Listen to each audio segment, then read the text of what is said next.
Good morning. Thank you for joining us this Sunday morning at Colonial Hill Baptist Church. I'm Ernie Armstrong, and it's my privilege to lead in Bible study this morning from Colonial Hill. Let's begin by letting me ask you a question we've all pondered, or an experience I think we probably have all experienced. Have you ever lost something or couldn't find something that you needed, so you searched everywhere that you could think of, but now you're at your wit's end because you still can't find it, even though you have searched and looked everywhere 2 and 3 and maybe more times? Finally, it's always finally, because if you find it, that makes it finally. You decide to just check one more time, maybe even more thoroughly, and sure enough, there it is, right where you had looked before. If you've done that, then welcome to my world. I've looked in that same spot before, but apparently not hard enough. Some things are easy to find, but others can be quite difficult. Today, our lesson takes us to Job, chapter 28. We're continuing in our study from the book of Job. And the chapter 28 is an interesting chapter. Here Job is going to tell us there's one thing that is almost, perhaps is impossible for mere mortals to find on their own. And that thing is wisdom. So let's see what Job has to say about chapter 28, about wisdom in chapter 28. Now let me quickly say, quite frankly, I think the entire chapter could be summed up in 2 sentences. Wisdom is not something that man finds easily. It is only God who knows the source of wisdom. God is the source of wisdom. Or, the last verse of the chapter, the fear of God is the source of wisdom. Avoiding evil is understanding, which is similar to wisdom. But Job, as the entire book is full of ebbs and flows. And we will see that today, especially if we understand that the chapter by itself is one of those ebbs and flows. He's been listening to his friends tell him what a sinful, evil person he must be because of all of the affliction and sorrow that has been turned his way. Job has been in agreement generally with his friends. That is, indeed, God uses his power against wicked men by punishing them. But how does that relate to Job? He considers himself, he realizes he is receiving the same fate of wicked men that ought to follow if God rewards the righteous and punishes the wicked, because Job himself is righteous, and he refutes his friends who insist you must be sinful. That's why you're being punished. But Job insists that he is a righteous man. He doesn't have this like we do, chapter 1. He doesn't have that in front of him where he can pull out God's discussion with Satan. It is God himself who says that Job is righteous. Go back and read chapter 1 again. But it makes no sense to Job, knowing himself that he is righteous, even though his friends suggest otherwise. So why is he suffering? Why is he being afflicted? He's just can't understand God's ways. And thus, many of us fall into a similar boat as that in which Job finds himself. Job's book tells us that when we can't understand God's ways, we must trust in His wisdom in our circumstances. It's not always easy. Job admits in this chapter that understanding God's wisdom is difficult and hard to find. And although our lesson focuses on verses 12 through 28, quite frankly, we need to look at the first 11 verses, but we'll do so very quickly to try to get some understanding of how Job is viewing all of this. Job is going to tell us that mankind has shown an amazing ability to find things that seem to be nearly impossible to discover. And so this is what Job is going to be marveling at in the first 11 verses. That is, there is very little hidden from human endeavor or human effort to discover it. And Job gives examples. As an example, he's going to tell us about searching for precious metals. Verse 1, there is a mine for silver and a place for where gold is refined. Yes, there is a place for gold and silver. And what we need to recognize is that that place is not usually out in the open. You usually need to search for it and then dig it up. And Job goes on to highlight man's efforts to do just that, to excavate these metals. Verse 2, iron is taken from the earth and copper is smelted from ore. And so, in these first two verses, Job points to the existence of the difficulty in finding these metals, and yet they are found. And so we look at verses 3 and some of the following verses. Mortals or man, I'm reading from the New International Version if you're trying to read along with me. Mortals put an end to the darkness. They search out the farthest recesses for ore in the blackest darkness. Job is describing, I think, mining shafts or deep caves and other places in which mining activities are carried out. It's dark down there, but man puts an end to the darkness and ultimately finds what he's looking for, these precious metals.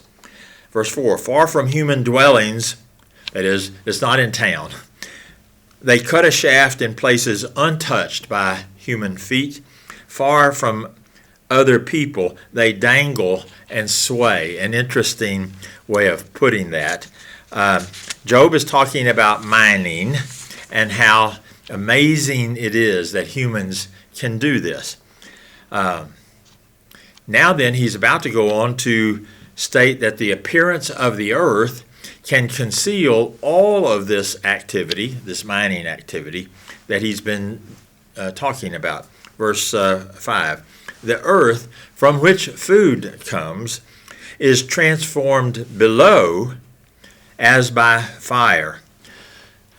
Not real sure what he's talking about. He could be speaking of the reality that earth sits on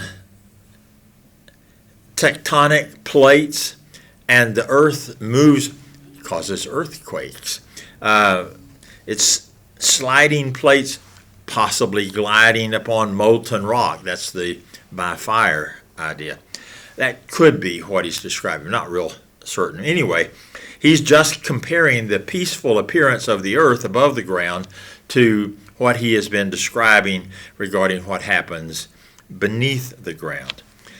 And so Job then wants to point to the fact that the earth, and especially the area under the topsoil, contains treasures. Look at verse 6. Lapis lazuli comes from its rocks, and its dust contains nuggets of gold. I had to Google lapis lazuli to find out it is a blue rock that are precious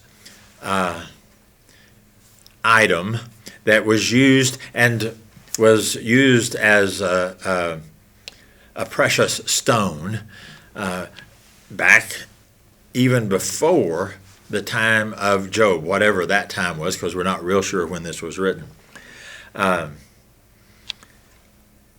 Its dust, speaking of the earth contains these nuggets of gold. This lapis lazuli contains precious stones, diamonds, sapphires, rubies, things of that. Anyway, Job is going to go on for several verses emphasizing the fact that what humans are able to discover, remember the idea is how can I find, we're going to get to verse 12, how can I find wisdom? Man is able to discover valuable things that are quite unknown. He even says humans have a special way of doing things animals don't. Verse 7, no bird of prey knows the hidden path, no falcon's eye has seen it. Even the birds who are, I think of a drone in today's day. So even the birds don't see this, nor the beasts, the animals. Verse 8, proud beasts do not set foot on it, and no lion prowls there. Where's the there? Where these precious metals are found.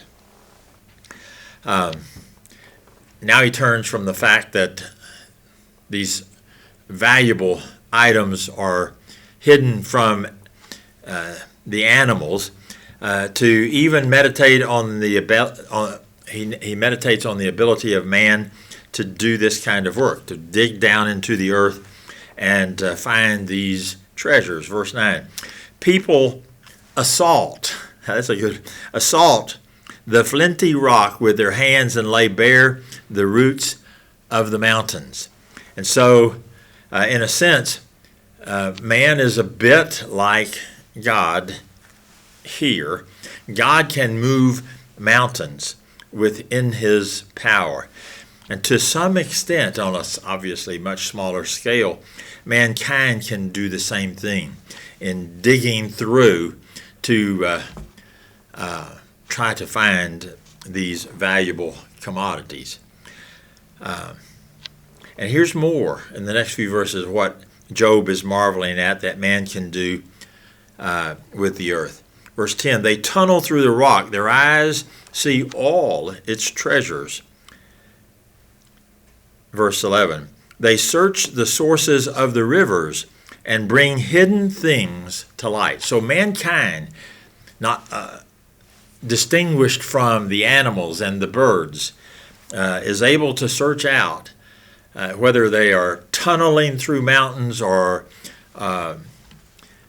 going through the rivers. Verse 11, they search the sources of the rivers and bring hidden things to light. So man has a special ability to find that which is valuable. And that is his point in verses 1 through 11. That said, mankind still is not able to find wisdom. He really isn't that concerned about gold and diamonds and mining for these precious things. He's just marveling at mankind's ability to do that. Instead, Job leads us through all these things that man can do on the earth in order to illustrate more clearly the one thing that none of us can find, and that on our own, and that's wisdom.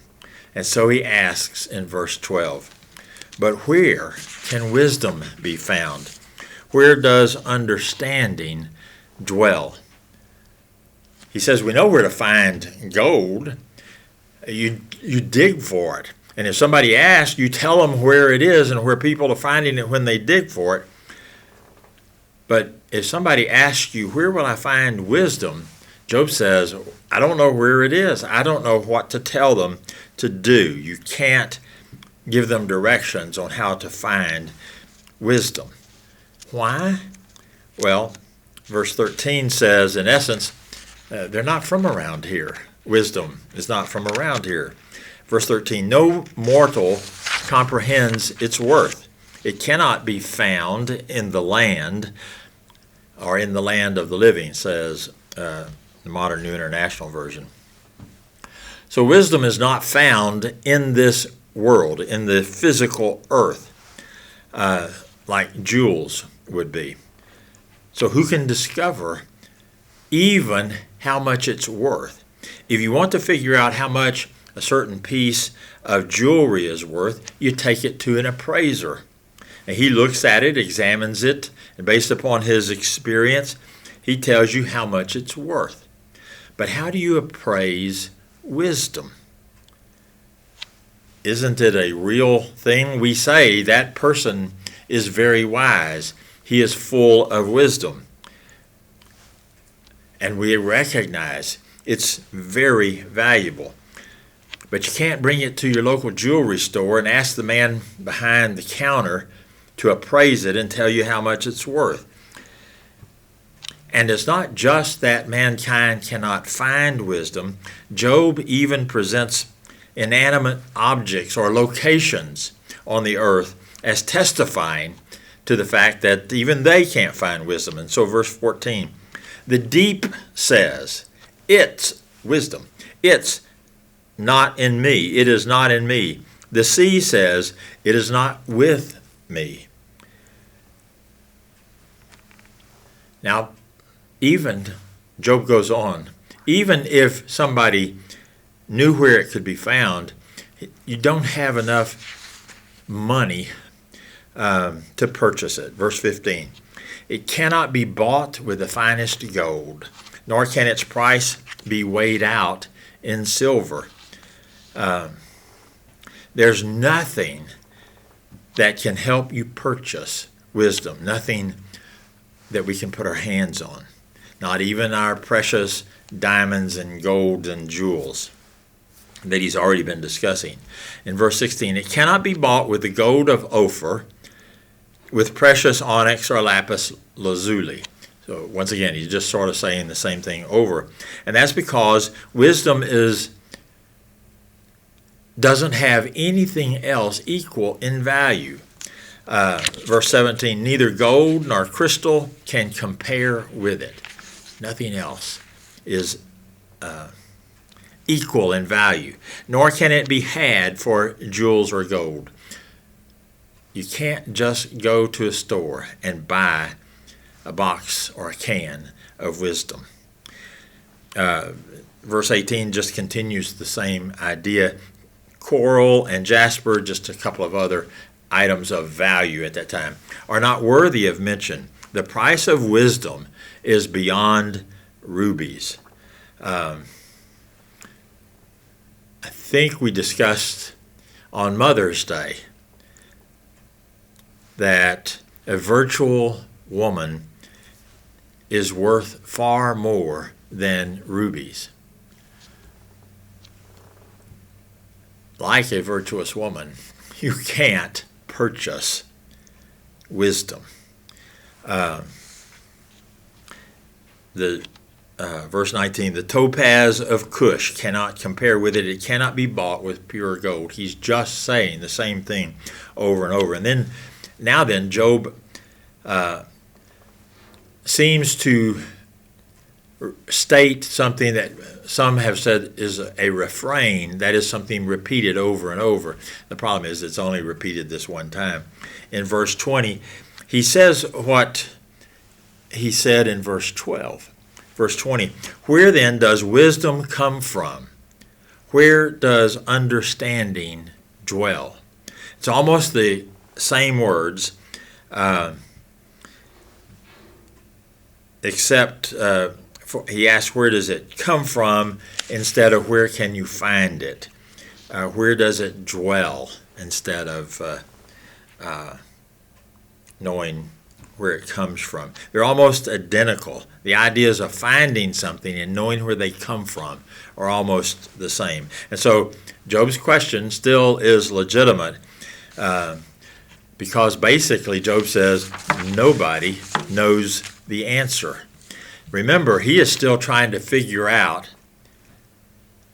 how it is that he a righteous man. He knows himself to be righteous.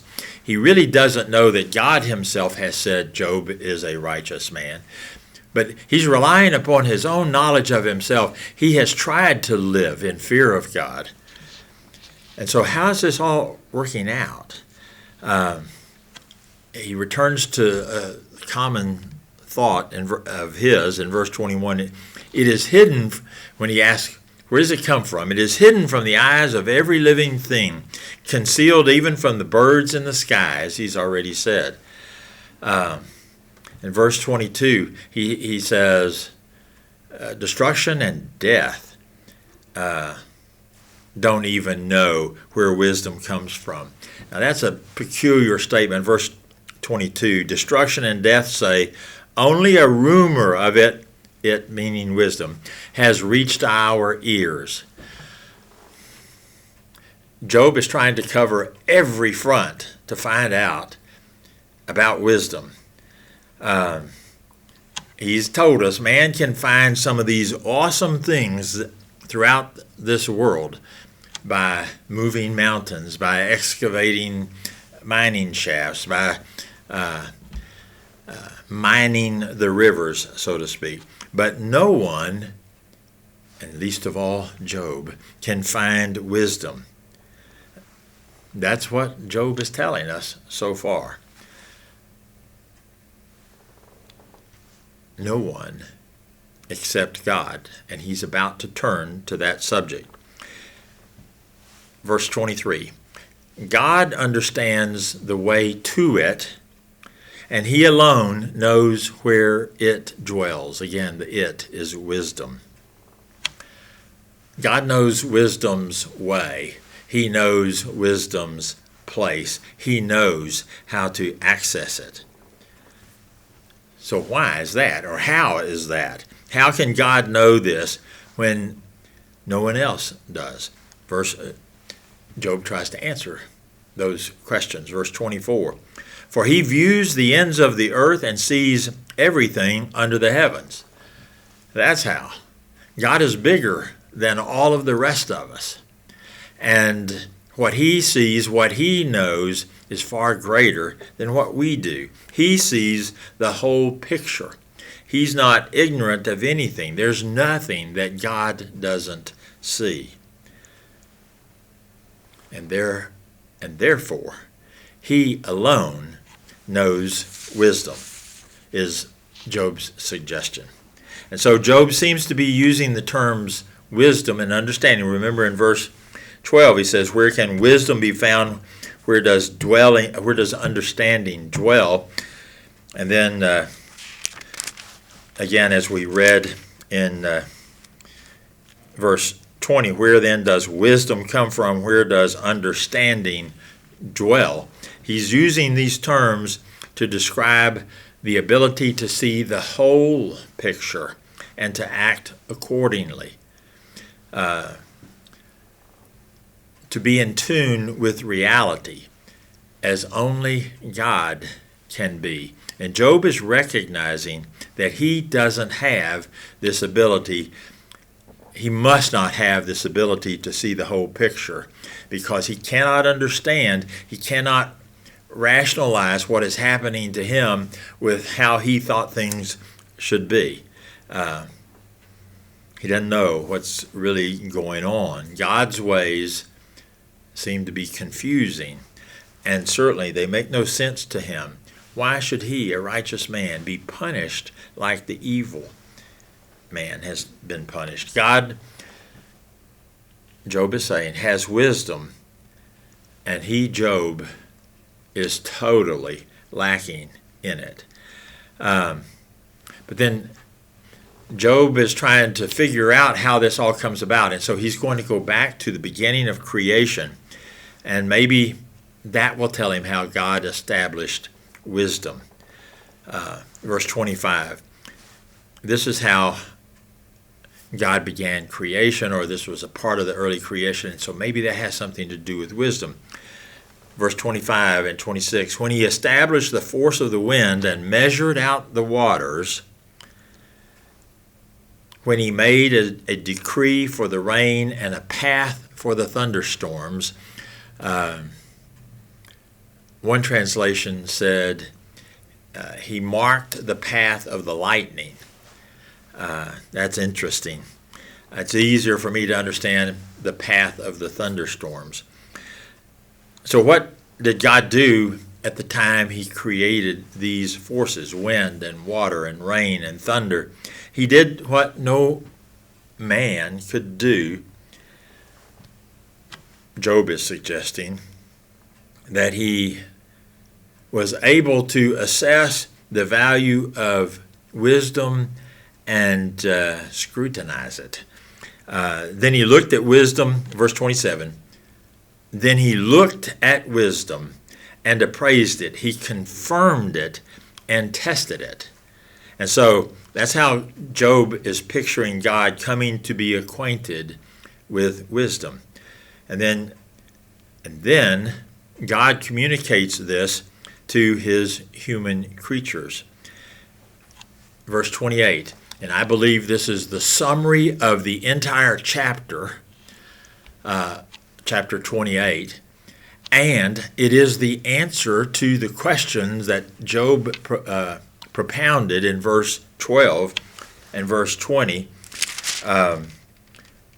Where can wisdom be found? Where does understanding dwell? Verse 28. And he said to the human race, he is God, the fear of the Lord, that is wisdom, and to shun evil is understanding. So as human beings, we can't find wisdom like we find other physical things. Instead, we need God to give it to us.